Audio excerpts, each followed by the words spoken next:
Olá, boa tarde, seja bem-vinda, bem-vindo ao nosso comentário de hoje. Eu queria saber se você está de bem com a vida hoje, né? Porque nós estamos, né? Então, e de bem com a vida eu digo que é a gente estar bem com Deus. Então, quando a gente está bem com Deus, a gente está de bem com a vida. Porque o que mais Deus quer que a gente viva em paz, conosco mesmo e também com Ele. Porque Ele é um Deus de paz, é um Deus de harmonia, de bondade, de misericórdia. E um Deus que quer revelar-se a nós. Hoje eu queria ver aqui o Evangelho de São Lucas, no capítulo 18, versículos de 1 a 8. É um pouquinho longo, mas nós vamos lá. Diz assim: Naquele tempo, Jesus contou aos discípulos uma parábola para mostrar-lhes a necessidade de rezar sempre e nunca desistir. Dizia ele: Numa cidade havia um juiz que não temia a Deus e não respeitava homem algum. Na mesma cidade havia uma viúva que vinha à procura do juiz pedindo: Faze-me justiça contra o meu adversário. Durante muito tempo o juiz se recusou a atendê-la. Por fim, ele pensou: Eu não temo a Deus e não respeito homem algum, mas esta viúva já me está aborrecendo. Vou fazer-lhe justiça para que ela não venha a agredir-me. E o Senhor acrescentou: Escutai o que diz este juiz injusto. E Deus não fará justiça aos seus escolhidos, que dia e noite gritam por ele? Será que ele vai fazê-los esperar? Eu vos digo que Deus lhes fará justiça bem depressa. Mas o Filho do Homem, quando vier, será que ainda vai encontrar fé sobre a terra? E é isso o recado de Deus e a história que Ele nos contou para hoje. Que quando Deus quer revelar-se a nós, Deus sempre quer revelar-se a nós. Através de uma história, através de um acontecimento. Ele aqui usou uma parábola, uma história de um juiz iníquo, um juiz malvado, né? E dessa viúva que clamava por justiça. Muito bem. De vez em quando, Deus conta para nós também alguma história na nossa caminhada de vida. Deus nos faz acenos, nos faz gestos que Ele quer revelar-se a nós. Revelar-se que, só por enquanto para você não... para a gente passar direto por esse tema, sim. Revelar-se é dar-se a conhecer. Por exemplo, depois aqui, como se Deus estivesse conversando comigo ou com você nesse momento. Revelar-se para quem ainda não o conhece.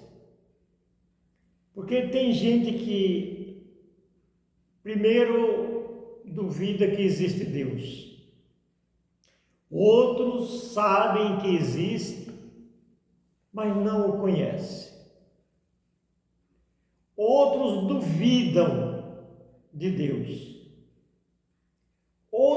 não creem em Deus. Outros acham que Deus é um ser assim, arrogante.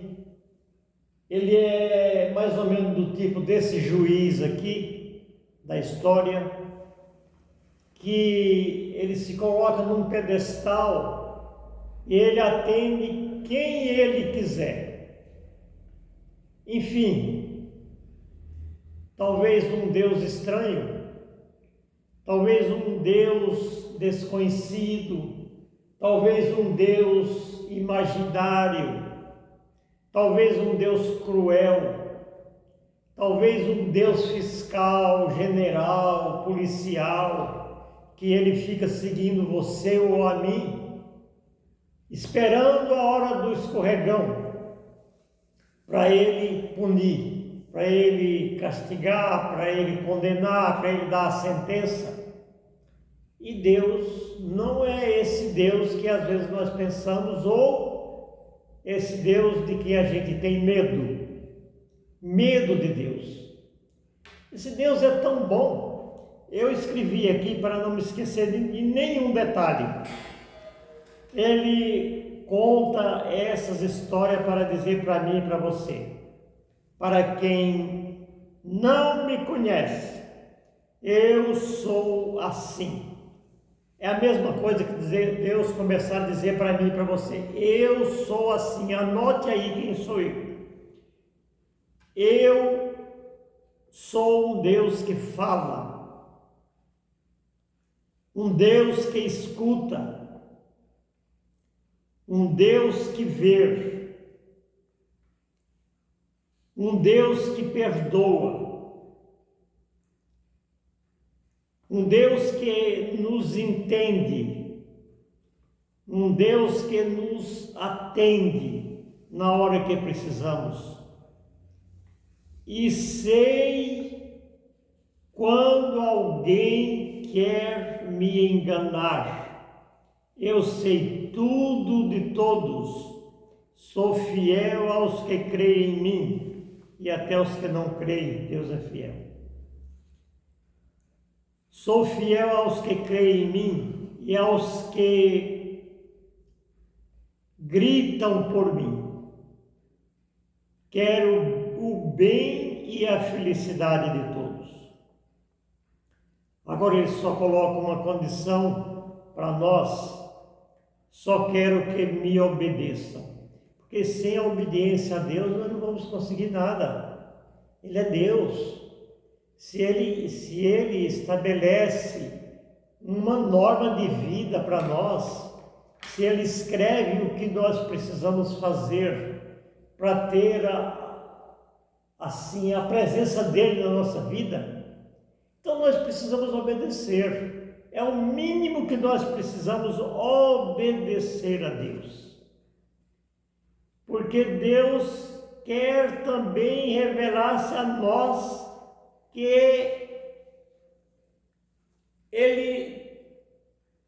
alguns pontos que ele não quer que aconteça, não quer que nós façamos, ou não quer do jeito que nós queremos e escolhemos ser. Ele quer dizer para nós: Deus não quer o ódio, a inveja, a maldita inveja, porque a inveja é assim, ela geralmente às vezes num ser um tanto desprovido de graça de Deus, é ali onde reina às vezes a inveja. Então ele detesta o ódio, detesta a inveja, a discriminação. A discriminação.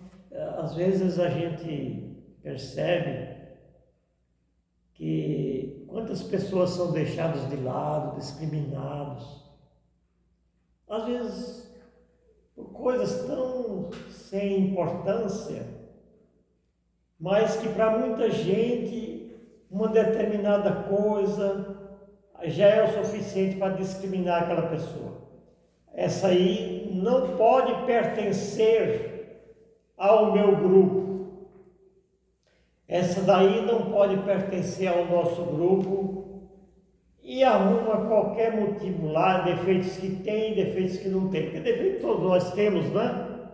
Então, se a gente for ver, discriminar alguém que tem defeito, aí nós vamos discriminar todos, né? Porque todos nós temos defeito. Ou aquele que discrimina se acha perfeito. Bom, eu sou perfeito, eu sou bom, eu sou mais. Então, por isso, qualquer defeito que tenha aquela pessoa que ele possa perceber, ali já não serve mais para o seu grupo, porque tem determinado defeito, como se existe alguém com, assim, perfeito, né? Então esse é o problema. Então o ato de discriminar é um ato assim, vamos dizer assim, um tanto criminoso, porque ele destrói, né? Ele mata. Às vezes a pessoa pensa assim, às vezes a pessoa, por causa de uma discriminação, às vezes ela acaba morrendo.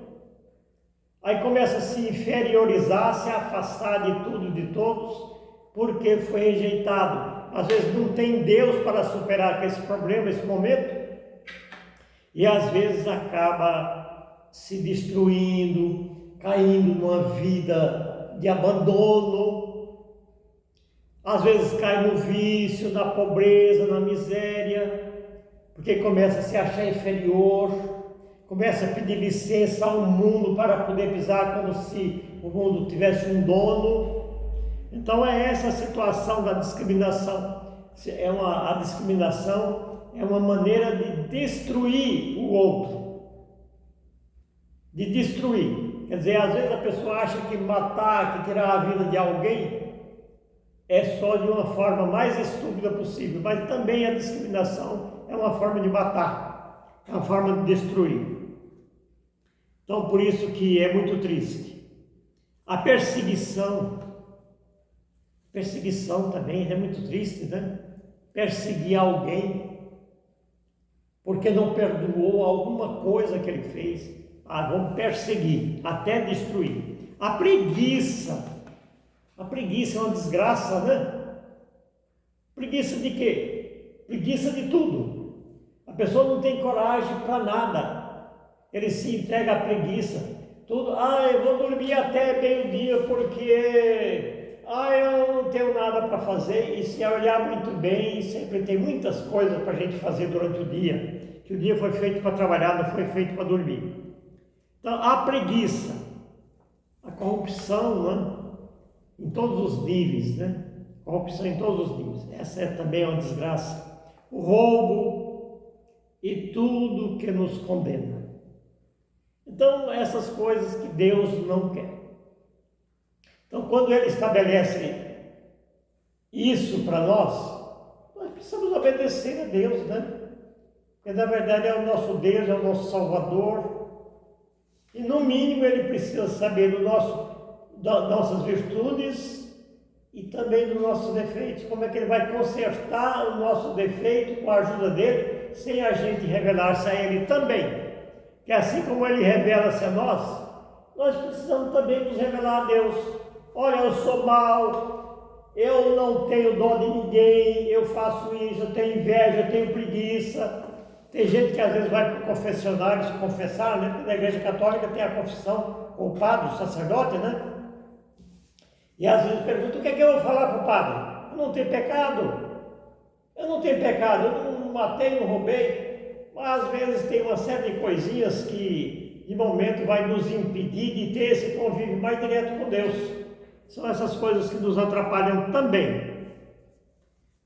Então, em todos os níveis, essa situação, o roubo, essas coisas que nos condenam mesmo. Então, ele quer nos dizer também que operar milagres para ele é muito fácil. Quando alguém falar para você que Deus faz milagres, que Jesus Cristo faz milagres, talvez alguém vai chegar e dizer para você, aí você vai se orientar com uma pessoa. Escuta, é verdade que Jesus Cristo faz milagre? Aí a pessoa vai dizer, isso é tudo bobagem. E tem pessoas, tem alguns grupos por aí que acreditam nisso. Eu pertenço a esse grupo que acredita nisso. Graças a Deus. E por causa de acreditar, de ser um desse grupo que acredita que Deus faz milagre, Ele já fez vários milagres na nossa vida, porque Ele só faz milagre em benefício daqueles que acreditam. Quando eu duvido do poder de Deus, quando eu duvido, acredito, quando eu sei que Ele, penso que Ele não faz milagre, aí o milagre não vai acontecer. A nossa falta de fé e acreditar que Ele pode, nos impede de receber a graça. Quando eu acredito, Deus faz milagre, porque Ele já fez da minha vida, não só foi um não, faz vários, faz todo dia. No dia que você se levanta, acorda e vai trabalhar em alguma coisa que você tem que fazer, Ele vai mostrar para nós coisas que de momento, se você não perceber, você nem vê que aquilo foi um milagre. E foi um milagre que aconteceu porque você conseguiu realizar aquele trabalho, porque houve a ajuda visível de Deus na nossa vida. E às vezes a gente não acredita. Foi eu que fiz. Mas peraí, você fez, você colaborou, mas quem fez o milagre foi Deus. E quem faz o milagre é Deus. Milagre, que milagre? Tudo. Cura doenças, cura preguiça, cura ódio, cura má conduta. Ele cura tudo. Uma palavra só, Ele é capaz de nos libertar de tanta coisa ruim, de tanto defeito, de tanta arrogância, de tanto orgulho, de tanta maldade. Ele vai nos libertar disso porque Ele nos quer, vamos dizer assim, bons. Eu não digo perfeito, porque perfeito a gente não fica mesmo, mas Ele nos quer assim, uma conduta boa, uma conduta aceitável pelo menos, que podemos ter erro, podemos errar, mas não quer dizer que a gente vai permanecer no erro. Quando a gente percebe que errou, a gente volta e diz, meu Deus, olha, eu errei, eu fiz isso aí, que sei que prejudicou alguém.